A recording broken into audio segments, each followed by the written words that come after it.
આજે ઉમેદવારી ફોર્મ ભરવાનો અંતિમ દિવસ છે ત્યારે વાત કરીએ તો રાજકોટ બેઠકથી ભાજપની સામે કોંગ્રેસે પરેશ ધાનાણીને ઉતાર્યા છે। ત્યારે રાજકોટ લોકસભા બેઠકના કોંગ્રેસના ઉમેદવાર પરેશ ધાનાણી આજે ફોર્મ ભરવાના છે। પરેશ ધાનાણી પોતાનું ઉમેદવારી ફોર્મ આજે ભરવાના છે।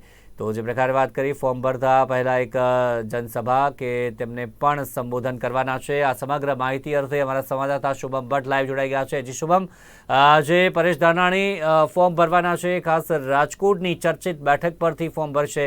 કઈ રીતનો કાર્યક્રમ ફોર્મ ભરતા સમય સુધીનો રહેવાનો છે?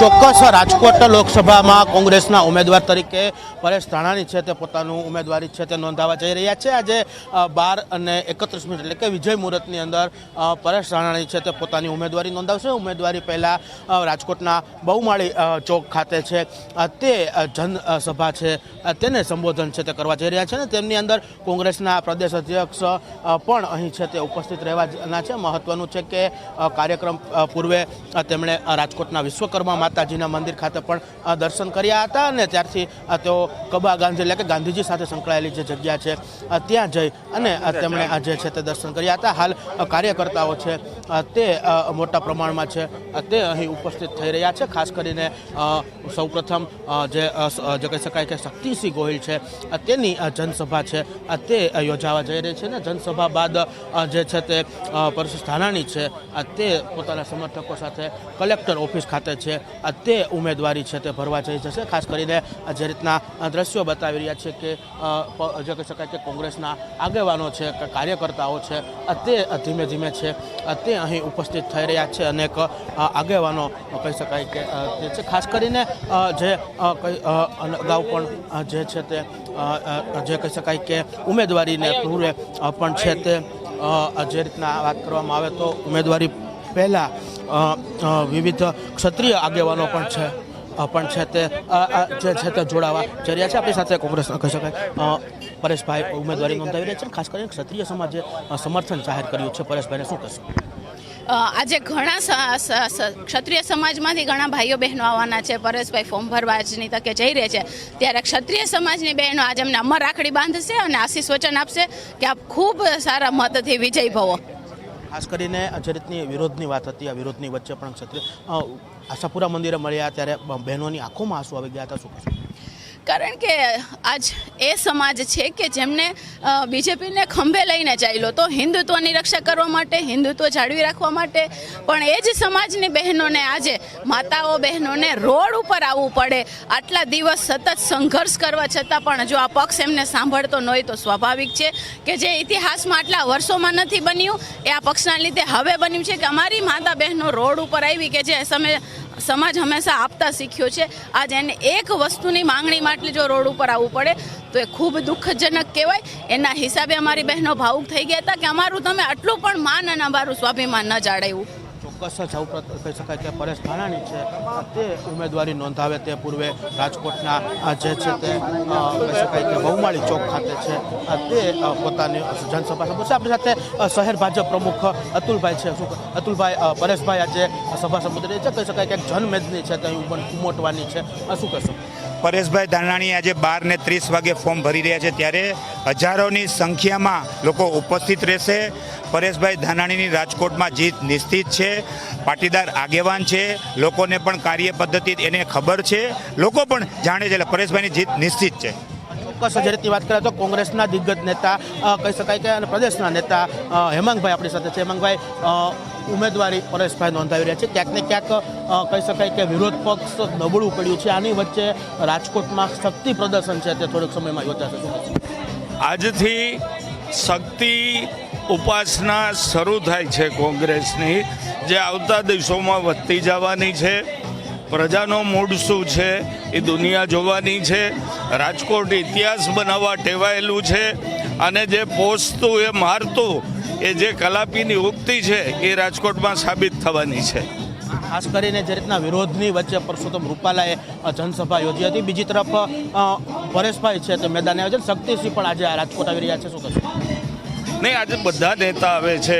અમારા માનનીય પ્રમુખ શક્તિસિંહ આવે છે, ભૂતપૂર્વ પ્રમુખો જગદીશભાઈ, સિદ્ધાર્થભાઈ પણ આવે છે, જિજ્ઞેશભાઈ માવાણી આવે છે, બહુ બહોળી સંખ્યામાં નેતાઓ આવે છે, કારણ કે આજે ગુજરાત અને ભારતનું ફોકસ રાજકોટ ઉપર છે.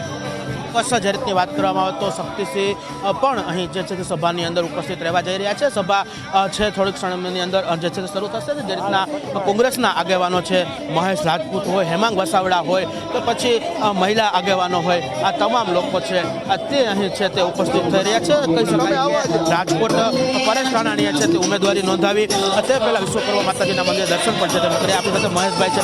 મહેશભાઈ, કહી શકાય કે એક જે કહી શકાય કે ઘરે ઘરેથી લોકો બહાર આવશે, પરેશભાઈને સમર્થન આપશે, શું કહેશો? કારણ કે કોંગ્રેસ અને ભાજપના ઉમેદવારોની અંદર બે વસ્તુનો ડિફરન્સ છે. ભાજપના ઉમેદવાર છે એણે ક્યારેય પાર્ટી કે લોકોને એને ધ્યાનમાં નથી લીધા. પોતાની ભાષા, પોતાની વાણી જે છે એ લોકોને નારાજ કરનારી છે, લોકોને છંછેડવાની એની નીતિ છે. જ્યારે કોંગ્રેસના ઉમેદવાર છે એક યુવાન ચહેરો છે, જે આ ભાજપના ઉમેદવારને 2002માં ચૂંટણી હરાવી છે અને ત્યાર પછી આ ભાજપના ઉમેદવાર ક્યારેય ચૂંટણી લડ્યા નથી. એટલે બેની અંદર ડિફરન્સ છે. એક પ્રજાનો માણસ છે અને એક માત્ર એસી કારનો માણસ છે. એની વચ્ચેની આ લડાઈ છે. એટલે પ્રજા હંમેશા પ્રજાની વચ્ચે રહેનારા માણસને પસંદ કરે છે. ચોક્કસ જે રીતની વાત કરવામાં આવે તો જે રીતના જનમેદની છે તે ધીમે ધીમે છે તે અહીં એકત્ર થઈ રહી છે. કોંગ્રેસના દિગ્ગજ નેતાઓ હોય, લલિત કગથરા હોય, મહેશ રાજપૂત હોય કે પછી હેમાંગ વસાવડા હોય, આ તમામ લોકો છે તે અહીં ઉપસ્થિત છે. આપણી સાથે લલિત કાકા છે. લલિત કાકા, પરેશભાઈ ફોર્મ ભરી રહ્યા છે, શું કહેશો? ખાસ કરીને શક્તિસિંહ જ્યારે રાજકોટમાં હોય ત્યારે કોંગ્રેસની કેવી તૈયારી? પૂરી તાકાતથી કોંગ્રેસના કાર્યકરોમાં જોમ છે અને બહુ ઉત્સાહભેર આજે ફોર્મ ભરવા જઈ રહ્યા છે અને જીત કોંગ્રેસની નક્કી છે. શું કહેશો પરેશભાઈ, કયા મુદ્દા સાથે લોકોની વચ્ચે જઈ રહ્યા છે? ભાજપનું અભિમાન ઉતારવાનો મોટો મુદ્દો. ખાસ કરીને જે ક્ષત્રિય સમાજ છે તે સમર્થનમાં આવ્યું છે. ક્યાંક ને ક્યાંક આ વિરોધ વચ્ચે ક્યાંક ને ક્યાંક સમર્થન ક્ષત્રિય સમાજનું કેટલું ફાયદાકારક? ક્ષત્રિય સમાજ તો વિરોધમાં છે જ, જે રીતે તમે જુઓ છો. સાથે સાથે યુવાનો, ગરીબ માણસો, મોંઘવારીથી મરતા માણસો, તમામ લોકોનો વિરોધ છે અને તમામ સમાજ આ વખતે કોંગ્રેસ સાથે રહેવાનો છે. ચોક્કસ જે રીતની વાત કરવામાં આવે તો રાજકોટ લોકસભા ઉમેદવાર કોંગ્રેસના પરેશ ધાનાણી છે તે પોતાની ઉમેદવારી છે તે નોંધાવવાના છે. ને ઉમેદવારી પૂર્વે જે છે તે રાજકોટના બહુમાળી ચોક ખાતે છે ભવ્ય જનસભા છે તે સંબોધશે. ખાસ કરીને પરેશ ધાનાણીને છે તે ક્ષત્રિય સમાજ દ્વારા છે તે સમર્થન જાહેર કરવામાં આવ્યું છે. રક્ષા જે છે તે રક્ષાપોથી પણ છે તે ક્ષત્રિય સમાજના મહિલાઓ છે તે પરેશ ધાનાણીને મળશે. મહત્વનું છે કે છેલ્લા ઘણા સમયથી ક્ષત્રિય સમાજનો છે તે વિરોધ છે તે ચાલી રહ્યો છે. જે રીતના વાત કરવામાં આવે તો ક્ષત્રિય મહિલાઓ આપણી સાથે છે. બેન, પરેશ ધાનાણીને આપણું સમર્થન જાહેર કરવામાં આવ્યું છે, રક્ષા જે બાંધવામાં આવશે, શું કહેશો? જી, જ્યારે અમારા અમુક બહેનો આત્મવિલોપન કરવા જવાના હતા ત્યારે પરેશભાઈ સામે આવીને કીધું કે હું તમારો જવતલિયો ભાઈ છું, ચિંતા કરવાની જરૂર નથી.